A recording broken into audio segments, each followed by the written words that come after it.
Hello my dear स्वीटहार्ट्स, कैसे हैं आप सब। आई होप आप सब बढ़िया ही होंगे। और अभी तक आपने इसका प्रीवियस पार्ट नहीं सुना है तो सुनकर आइए, तब तक हम आगे बढ़ते हैं। तो हमने सुना था कि डॉक्टर ने कुछ बताया था सभी को, पर डॉक्टर ने अब क्या बताया था ये तो आगे ही पता चलेगा। तब तक हम आगे बढ़ते हैं। सभी लोग डॉक्टर की बात सुनते हैं। तभी श्रद्धा कहती है, बट डॉक्टर आप जो ये कह रहे हैं ऐसा होना इम्पॉसिबल है, क्योंकि सबको पता है उस दिन क्या हुआ था। डॉक्टर कहते हैं, मिस श्रद्धा, यहाँ इस घर में जितना भी हो सकता था हमने सब किया। हमने ऑलमोस्ट सारे ट्रीटमेंट, सभी थेरेपी ट्राई की है, बट नताशा पर उन सब का कोई इफ़ेक्ट नहीं हुआ। आफ्टर दैट मैंने तो जो सजेस्ट किया था कि नताशा को यहाँ से शिफ्ट किया जाए और उसका ट्रीटमेंट और बेहतर तरीके से किया जाए, बट वो भी मिसेस सिंघानिया को सही नहीं लगा। तो अब जो सेकंड ऑप्शन है वही है। अगर आप चाहते हो कि नताशा पहले जैसी हो तो आपको यही करना होगा। तभी शिवानी कहती है, जी डॉक्टर, बट ये तो पॉसिबल ही नहीं है। तभी डॉक्टर खन्ना कहते हैं, जी इसीलिए आप सब बिना देर किए इन्हें हॉस्पिटल में एडमिट करवाइए, वरना डे बाय डे नताशा की हेल्थ और भी ख़राब होती जाएगी। एनीवेज, मैं अभी कुछ मेडिसिन देता हूँ जो मैंने चेंज किए। शिवानी आप ध्यान रखना। शिवानी हाँ में आंसर करती है। डॉक्टर चंद्रिका जी की और देखकर कहते हैं, और आप जल्दी डिसीज़न लीजिए। और ऐसा कहकर वो वहाँ से चले जाते हैं। तभी शिवानी के फ़ोन में एक मैसेज आता है जो कि अंश के स्कूल से होता है। शिवानी देखती है और कहती है, माँ वो मुझे अंश को पिक करने जाना है, आज उसकी स्कूल बस नहीं आएगी। तभी श्रद्धा कहती है, भाभी आप रुकिए, मैं जाती हूँ। और ऐसा बोलकर श्रद्धा वहाँ से चली जाती है। यहाँ दूसरी ओर स्कूल में अंश हैप्पीली अपने फ्रेंड्स को बाय बोलकर जाने लगता है, बट तभी चाहत उससे कुछ बात करने लगती है। इतने में डोर पर श्रद्धा आती है और अंश का नाम लेती है। तभी अंश कहता है, अरे बडी, और वो स्माइल करते हुए उसके पास चला जाता है। वो पूछता है, आप यहाँ पे कैसे। श्रद्धा उसे कुछ बात करती है। तभी अंश कहता है, चलो मैं ना आपको गुड मैम से मिलवाता हूँ। श्रद्धा ने अभी तक चाहत को नहीं देखा होता और चाहत प्रिया जी की दूसरी क्लास टीचर होती है। उनसे कुछ बात कर रही होती है। अंश श्रद्धा को लेकर अंदर आता है और कहता है, मैम ये ना मेरी बडी है, और बडी ये रिया मैम है, और ये गुड मैम। चाहत स्माइल करते हुए श्रद्धा की ओर देखती है और उसे बोलती है, बट श्रद्धा उसे देखकर एकदम से शॉक्ड हो जाती है। नॉट एग्जैक्टली शॉक्ड, वो जो होता है ना कि आप किसी को देखकर एकदम चुप हो जाते हो, वैसा ही कुछ श्रद्धा के साथ हुआ था। अब श्रद्धा उसे कुछ नहीं कहती, वो बस सिर्फ एकटक उसे देख रही होती है। उसने चाहत के ही हाय का भी रिप्लाई नहीं किया था। चाहत को थोड़ा अजीब लगता है कि ये मुझे ऐसे क्यों देख रही है। खैर वो कुछ नहीं कहती। तभी अंश कहता है, बडी ये गुड मैम आपको हाय बोल रही हैं। तभी श्रद्धा नॉर्मल होती है और चाहत की ओर देखती है और कहती है, ओह सॉरी, हेलो मैम। चाहत स्माइल करती है और फिर वो कुछ नहीं कहती। तभी रिया जी अंश की फर्स्ट टीचर थी, वो कहती हैं, अंश बहुत ही प्यारा और ब्रिलियंट बच्चा है। श्रद्धा स्माइल करते हुए सुनती है, बट उसकी आंखें अभी भी चाहत पर थी। वो कहती है, जी। फिर वो कहती है कि आज अंश की बर्थडे पार्टी है, तो आप लोग प्लीज़ पार्टी में आइएगा। प्रिया मैम स्माइल करती हैं और कहती हैं, ऑफ कोर्स मैं तो ज़रूर आऊँगी। बट ऐसे बोलकर वो चाहत की ओर देखने लगती है। चाहत उसकी ओर देखती है और स्माइल करते हुए कहती है, मेरा आना शायद पॉसिबल ना हो। तभी अंश कहता है, नहीं गुड मैम, आपको आना होगा, आओ ना प्लीज़, आना ना। और ऐसा बोलकर वो उसके पास चला जाता है। चाहत स्माइल करती है और कहती है, ओके अंश, मैं पूरी कोशिश करूँगी, ठीक है। अंश कहता है, ओके मैम। तभी श्रद्धा कहती है, मैम आप दोनों प्लीज़ आइएगा, अंश को बहुत अच्छा लगेगा। चाहत कुछ नहीं कहती, बस वो स्माइल करती है और मैं आंसर करती है। वो जब जब स्माइल कर रही थी उसके गालों पर डिम्पल साफ नज़र आ रहा था। श्रद्धा उसे बहुत ध्यान से देख रही थी और तभी अंश कहता है, बडी चलो ना। श्रद्धा कहती है, हाँ चलो। और ऐसा बोलकर वो दोनों वहाँ से चले जाते हैं। अब यहाँ जैसे ही अंश घर पहुँचता है वो शिवानी के पास जाता है और उसे अपने पूरे दिन के बारे में बताता है। शिवानी उसे फ्रेश करवाती है और बस उसकी बातें बस सुन रही होती है। श्रद्धा सीधे नताशा के रूम में जाती है। वो देखती है कि नताशा बेड पर सो रही है। वो बस उसके पास बैठ जाती है और कुछ सोचने लगती है।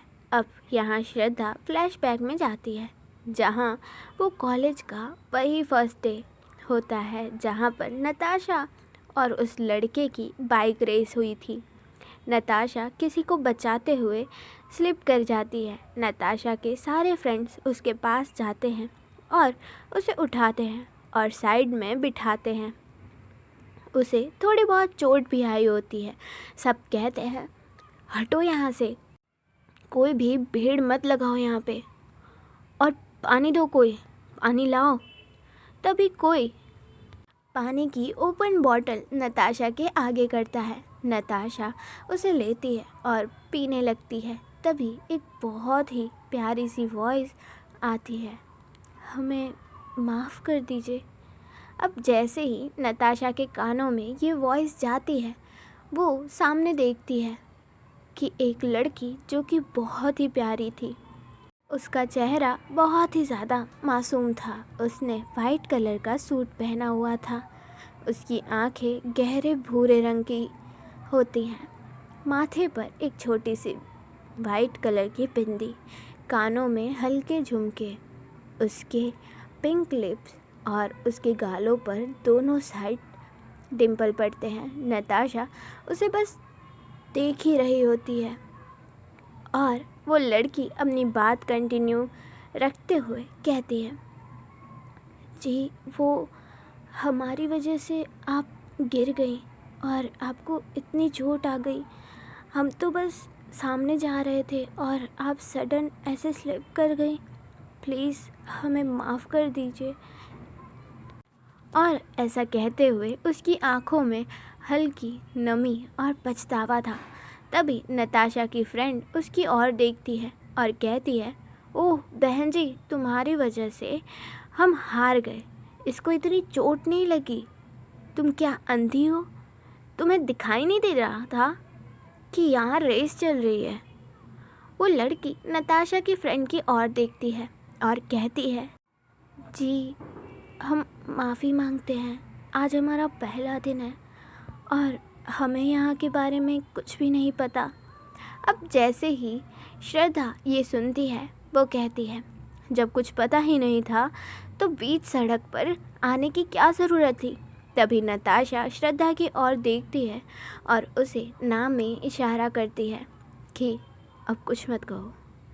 श्रद्धा थोड़ा सा शॉक्ड होती है कि नताशा ऐसी इंसान है जो किसी को भी सुनकर नहीं लेती, फिर चाहे उस इंसान की वो पहली ही गलती क्यों ना हो। बट वो उस लड़की को क्यों कुछ नहीं कहने दे रही, ना ही गुस्सा करने दे रही है। ये सब श्रद्धा को बहुत अजीब लगता है। नताशा वहाँ से उठती है और बस उस लड़की को ध्यान से देखते हुए वहाँ से चली जाती है। इधर दूसरी साइड नताशा का फ्रेंड राहुल कहता है, निशु तूने उसे कुछ बोला क्यों नहीं? उस लड़की की वजह से तू हार गई और तुमने उसे ऐसे ही जाने दिया। तभी नेहा कहती है, एक तो उसका कॉलेज का फर्स्ट डे है, ऊपर से आते ही सीनियर को गिरा दिया और तुमने कुछ बोला भी नहीं। श्रद्धा ये सब चुपचाप सुन रही होती है और नताशा के फेस पर एक्सप्रेशन नोटिस कर रही थी। तभी नताशा सिर्फ एक लुक सभी की ओर देती है और वहाँ से चली जाती है। श्रद्धा ये देखकर उसके पीछे पीछे जाती है। तभी नताशा कार में बैठते हुए कहती है, तुझे भी कुछ बकवास करनी है? श्रद्धा स्माइल करती है और कहती है, अरे नाना, मैं कहाँ कुछ कह रही हूँ, मैं तो बस देख रही हूँ अपनी निशु को। और ये कहकर वो उसके चिक्स पुल करती है। तभी नताशा अपनी वॉइस में कहती है, स्टॉप इट, और हाँ, माँ को मत बताना मुझे ये खरोच आई है, वरना मुझसे ज़्यादा तुझे डांट पड़ेगी। श्रद्धा कहती है, हाँ मेरी माँ, मुझे पता है। और ऐसा कहकर वो दोनों ही अपने घर चले जाते हैं। यहाँ ऐसे ही 3-4 दिन निकल जाते हैं। अभी नताशा रोज़ टाइम पर रेडी होकर टाइम से कॉलेज जाने लगती है। ये बात उसकी फैमिली और कॉलेज में उसके दोस्तों को थोड़ा अजीब लगती है। खैर, नताशा को खुद नहीं पता होता कि वो ऐसा क्यों कर रही है। तभी एक दिन कॉलेज कैंटीन में वो अपने दोस्तों के साथ बैठी होती है और तभी वो देखती है कि राजवीर के ग्रुप के लोग एक लड़की की रैगिंग कर रहे होते हैं। ये देखकर वो उनके पास जाती है और देखती ये और कोई नहीं, वही लड़की होती है सुहानी, जिसकी वजह से वो रेस हार गई थी। एनीवेज, वो सारी बातें साइड रखते हुए उस ग्रुप की और देखती है और कहती है, क्या चल रहा है ये सब? वो सब कहते हैं, नताशा कुछ नहीं, बस थोड़ा सा हंसी मजाक, और इन मोहतरमा से इनका इंट्रो मांग रहे हैं। तभी नताशा उन लोगों की ओर आती है और कहती है, ओके। और ये कहते हुए वो फिर सुहानी की ओर देखती है और हाँ में इशारा करती है कि दो इंट्रो। सुहानी अपने इंट्रो देती है। अब जैसे ही सुहानी बोलती है, नताशा फिर बस उसकी आंखों में और उसकी वॉइस में खो जाती है। तभी पीछे से एक लड़का कहता है, अच्छा तो ज़रा अपने नाम का मीनिंग भी बताना सुहानी बहन जी। और उसके ऐसे ही कहते वो सब ज़ोर ज़ोर से हंसने लगते हैं। सुहानी को ये सब बिल्कुल अच्छा नहीं लगता, तो वो बस अपनी आंखें नीचे कर लेती है और उसकी आंखों में हल्की सी नमी होती है। नताशा ये देखती है और उन लड़कों की और फिर देखते हुए कहती है, तुझे तेरे नाम का मीनिंग पता है या फिर दूसरे के नाम जानने में ही तुझे इंटरेस्ट है? तभी वो कहता है, नताशा तू फर्स्ट ईयर स्टूडेंट के लिए मेरे से ऐसे बात कर सकती है? तभी नताशा कहती है, मैं कुछ भी कर सकती हूँ, और अब इससे पहले मैं तेरे नाम के मीनिंग के साथ तेरा फेस बिगाड़ दूँ, यहाँ से निकल जा। और इस टाइम पर नताशा जिस तरह से कहती है, वो लड़का फिर उसके आगे कुछ नहीं कहता और वो वहाँ से उसका ग्रुप चला जाता है। नताशा सुहानी के पास जाती है और कहती है, डोंट वरी, अब से ये तुम्हें परेशान नहीं करेंगे, और अगर कोई भी कुछ कहे तो सीधा मुझे या मेरे दोस्तों को आकर बता देना। और ऐसा कहकर वो अपने फ्रेंड्स के और इशारा करती है। सुहानी हाँ में फेस हिलाती है और अपने फ्रेंड्स के साथ वहाँ से चली जाती है। ओके देन, आज के लिए बस इतना ही। आपसे मिलेंगे हम कल, तब तक के लिए हम चलते हैं। और लाइक, शेयर, सब्सक्राइब और कमेंट में बता दीजिएगा कि स्टोरी कैसी लग रही है। तब तक के लिए बाय बाय, टाटा, राधे राधे।